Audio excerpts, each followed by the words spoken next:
खुदावंद यीशु मसीह के बाबरकत और फतेहमंद नाम में आप सबों को पास्टर अमजद डेविड का सलाम।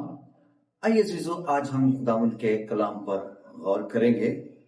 आइए यशवा की किताब उसका 24 बाब उसकी 15 आयत से हम खुदावंद के कलाम को पढ़ते हैं। तो वहां बड़ी खूबसूरत बात लिखी है कि अगर तुम्हें खुदावंद की परस्तिश बुरी मालूम होती है तो तुम उन देवतों को चुन लो जिनकी परस्तिश तुम्हारे बाप दादा उस बड़े दरिया के पार करते थे। रही मेरे और मेरे घराने की बात तो हम सिर्फ जिंदा खुदा की परस्तिश करेंगे। आइए अजीजों, आज हम खुदावंद के कलाम पर थोड़ी देर हम गौर करते हैं। यशवा की किताब उसका 24 बाब यशवा की खूबसूरत गवाही। आज हम खुदा के कलाम पर गौर करेंगे कि होशे परस्तिश के सबब से गवाही देते। कलाम मुकद्दस में लिखा है कि यशवा का एक बड़ा खूबसूरत दावा। उन दिनों में क्या हालात चल रहे थे? उन दिनों में बनी इस्राएल कौम गुमराह हो चुकी थी और उनका दिल खुदा से फिर चुका था और वो अपनी जिंदगी में इस बात का इकरार करते थे, हम इस्राएली हैं, जिंदा खुदा की परस्तिश करते हैं, मगर उनके दिल खुदा से दूर चले गए थे।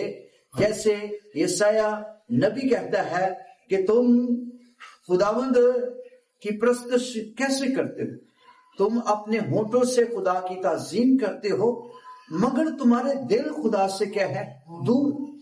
अब यशवा काहिन ने क्या किया? उनको कहा कि अगर तुम्हें खुदा की परस्तिश बुरी मालूम होती है तो जिसे तुम चाहते हो अपने लिए उन देवतों को चुन लो। तो यहाँ अगर हम ऊपर वाली आयत पढ़े तो वहां लिखा है कि तुम नेक निष्ठा के साथ खुदा की क्या करो? परस्तिश करो और सदाकत से उसके काम करो।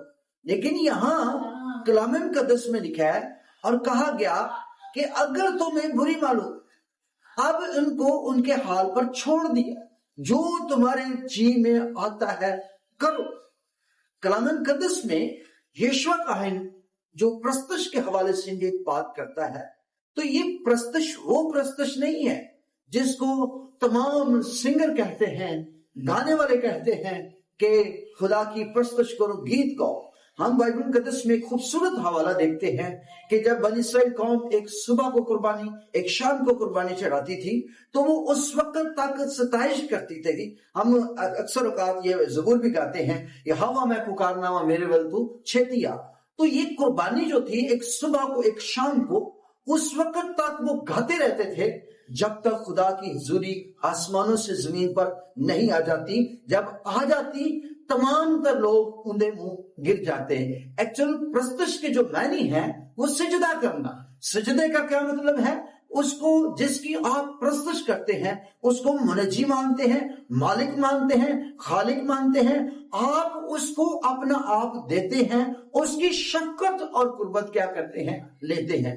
परस्तिश और बुत परस्ती के ताल्लुक से जब बात करते हैं तो बुत परस्ती यहां से शुरू नहीं होती कि हम किसी बुत के सामने परस्तिश करते हैं। असल में बाइबल मुकद्दस में जब हम पढ़ते हैं, खुरूज की किताब उसका 23 बाब पढ़ते हैं तो लिखा है, तू उनके माबूदों को सजदा न करना, ना उनके से काम करना, तुम सिर्फ खुदावंद अपने खुदा की क्या करना? इबादत करना। तब वो तेरी रोटी और पानी पर क्या देगा? बरकत देगा। सो खुदा के कलाम में ना उनके से काम कर। हमारी ख्वाहिशें, हमारी सोचें, हमारे मर्तबे, हमारे अंदर का घमंड, ये परस्तिश है। अगर हम देखा जाए आमतौर पर तो इंसान अपने बुत की खुद परस्तिश करता। वो कहता है जो मैं हूं मेरे सिवा कोई नहीं। लेकिन आज मैं वज़े करना चाहता हूं, अगर आप अपने आप को, किसी ख्वाहिश को, किसी गुनाह को ज्यादा प्यार करते हैं खुदा से ज्यादा, तो ये बुत परस्ती है।